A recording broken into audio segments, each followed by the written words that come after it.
Hello everyone.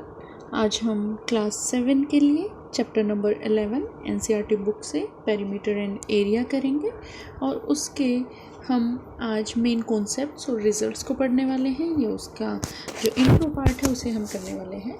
तो यहाँ पर सबसे पहले आता है पेरीमीटर, किसी भी क्लोज्ड फिगर जो बंद होती हैं इस तरह से, जो किसी एरिया को अपने अंदर समेट लेती हैं, वो फिगर्स का पेरीमीटर क्या होता है। इस डिस्टेंस अराउंड इट, उस फिगर के चारों तरफ का जो डिस्टेंस होगा वो क्या होगा, उसका पेरीमीटर।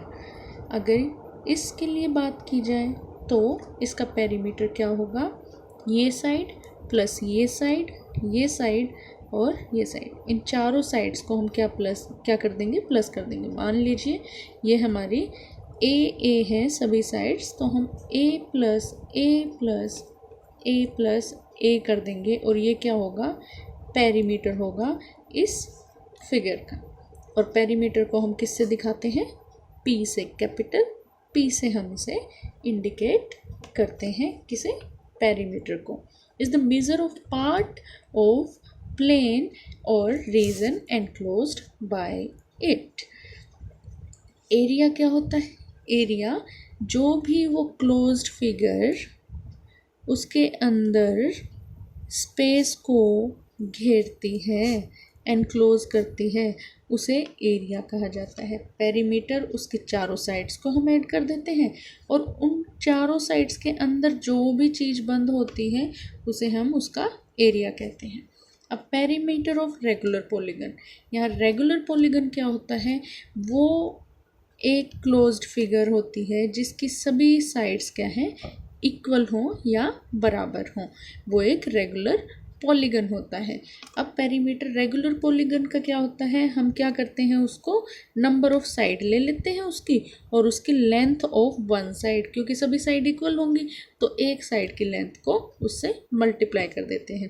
जैसे कि स्क्वायर हमारे पास एक रेगुलर पॉलीगन होता है, तो इस रेगुलर पॉलीगन का, स्क्वायर का पेरीमीटर क्या होगा, नंबर ऑफ साइड कितनी है, इसमें 4 साइड्स हैं, तो हमने नंबर ऑफ साइड लिख लिया 4, और मल्टीप्लाई में क्या, जब ये चारों साइड इक्वल है तो एक साइड लिख देंगे मल्टीप्लाई में, मेजरमेंट उस एक साइड की, तो वो हमारा पेरीमीटर ऑफ स्क्वायर होगा। अब यहाँ पर पेरीमीटर ऑफ रेक्टेंगल क्या होता है, रेक्टेंगल एक रेगुलर पॉलीगन नहीं होता, क्योंकि यहाँ ये साइड इसके इक्वल होती है और ये इसके इक्वल होती है, अपोजिट साइड्स हमारी इक्वल होती हैं पेरीमीटर में। और यहाँ पर हम इसका पेरीमीटर कैसे निकालते हैं, पेरीमीटर होता तो चारों साइड्स को ऐड करना है, L प्लस बी, ये इसकी लेंथ है और ये इसकी ब्रेड्थ है, तो इनको हम ऐड करेंगे। अब ये क्या बन जाएगा, 2L प्लस 2B। अब आप यहाँ से कॉमन ले तो 2 कॉमन लेंगे और L और B अंदर आ जाएगा। ये हमारा फॉर्मूला पेरीमीटर का होता है रेक्टेंगल के लिए। इन फॉर्मूलाज को आपको लर्न करना है। अब एरिया ऑफ स्क्वायर क्या होता है, area of square side into side हो जाता है, क्योंकि स्क्वायर की सारी साइड्स इक्वल होती है। अगर मान लीजिए स्क्वायर की साइड हमने मान लिया A है, तो इसका पेरीमीटर स्क्वायर का क्या होगा, 4 साइड है तो 4 नंबर ऑफ साइड मल्टीप्लाई में साइड, तो वो हमारा रेगुलर पॉलीगन यानी कि स्क्वायर का पेरीमीटर होगा 4A। अगर यहाँ पर स्क्वायर का एरिया निकालना है तो वो क्या होगा, A मल्टीप्लाई A होगा और वो क्या बनेगा, A स्क्वायर बन जाएगा। अब एरिया ऑफ रेक्टेंगल क्या होगा, एरिया ऑफ रेक्टेंगल के लिए हम लेंथ और ब्रेड्थ को मल्टीप्लाई कर देंगे, L मल्टीप्लाई B। इस फॉर्मूला को भी आप लर्न करें। After that area of parallelogram क्या होगा, B इंटू H। पैरेललोग्राम क्या होता है, पैरेललोग्राम आपकी एक ऐसी फिगर होती है जिसके अंदर, रेक्टेंगल में तो आपके ये 90 डिग्री के एंगल्स होते हैं, लेकिन यहाँ 90 डिग्री के एंगल्स नहीं होते हैं, अपोजिट साइड्स इक्वल होंगी और एक दूसरे के पैरेलल होंगी, मतलब एक दूसरे से हर एक पॉइंट पर ये इक्वल डिस्टेंस पर होंगी, इनके बीच में कहीं भी आप देखें तो इक्वल डिस्टेंस होगा, ये एक दूसरे के पैरेलल हैं और ये एक दूसरे से लाइंस कभी भी मिल नहीं सकती। अगर आप ये और ये लाइन ले तो ये यूं ही चलती जाएंगी, ये एक दूसरे के पैरेलल कभी भी एक दूसरे से नहीं मिलेंगी, और इन लाइंस को ले तो ये भी कभी एक दूसरे से नहीं मिलेंगी। तो ये पैरेललोग्राम हमारा होता है और इसका एरिया क्या होगा, b इंटू एच होगा।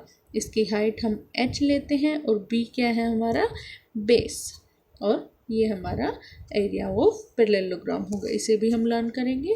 देन एरिया ऑफ ट्राइंगल क्या होता है, ट्राइंगल का एरिया होता है बेस, ये हमारा b और इसकी h ये हाइट होती है। इसको हम क्या करेंगे, half into base into height कर देंगे।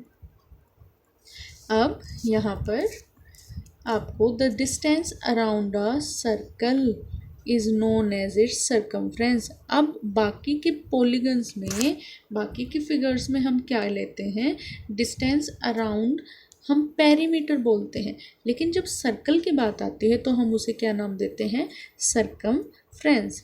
अब इसका यहाँ से यहाँ तक जो डिस्टेंस होगा वो क्या होगा, सर्कमफ्रेंस। और अगर मैं ट्राइंगल की बात करूँ तो ये क्या होगा, पेरीमीटर होगा। अब the ratio of circumference and diameter of circle. अब सर्कल का डायमीटर क्या होता है, ये पूरा, ये क्या होता है, d। इसके सेंटर में से जो लाइन पास होती है उसकी मेजरमेंट d होती है, डायमीटर, उसे हम d से दिखाते हैं। और d का अगर आधा कर दिया जाए, जो कि ये आपको दिखा रखा है, d का आधा क्या होता है हमारा, r, रेडियस।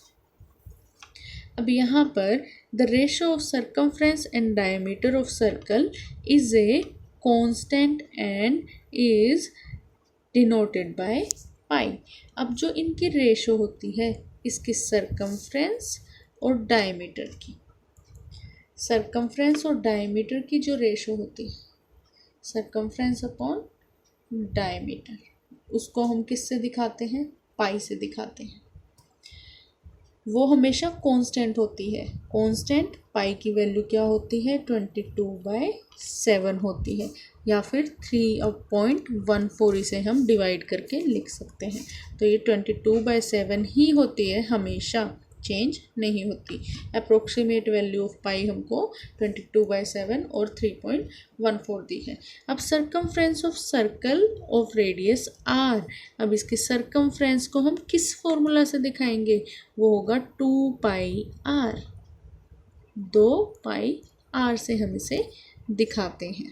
2πr हम इसे कर देते हैं। इस फॉर्मूला को भी हम याद करेंगे कि सर्कमफ्रेंस ऑफ सर्कल क्या होता है, 2πr। एरिया ऑफ सर्कल क्या होता है, एरिया ऑफ सर्कल होता है πr स्क्वायर। πr स्क्वायर से हम एरिया ऑफ सर्कल निकाल सकते हैं। अब सर्कमफ्रेंस ऑफ सर्कल यहाँ पर देखिए, the circumference of c of circle is pi times the diameter of d। d का पाई टाइम्स होता है। अगर नंबर्स में हम इसे निकालना चाहें तो हमारे पास यहाँ ये डायमीटर क्या दिया है, 6, और रेडियस क्या हो जाएगी, 6 का आधा, मैंने बताया था डायमीटर का आधा आपका क्या होता है, रेडियस। डायमीटर यहाँ क्या दिया है, 6 और अपॉन में 2, तो ये क्या रेडियस हमारी क्या आ गई, 3 आ गई। और अब सर्कमफ्रेंस क्या होती है, पाई मल्टीप्लाई में 6, और इसको हमने यहाँ निकाला। और फॉर्मूला क्या होता है सर्कमफ्रेंस का, पाई d या फिर 2πr।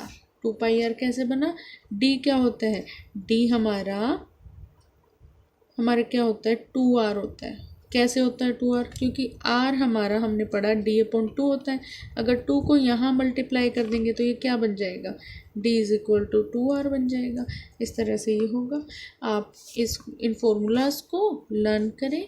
आप अपनी NCERT बुक उठाएं और उसमें से 10th चैप्टर के नहीं 11th chapter perimeter and area के सभी थ्योरी जितनी भी है उसको रीड करें अच्छे से, और इन फॉर्मूलाज को आप लिखें अपनी कॉपीज़ में और इनको प्रैक्टिस करें, लर्न करें। So like, share and subscribe. Thank you.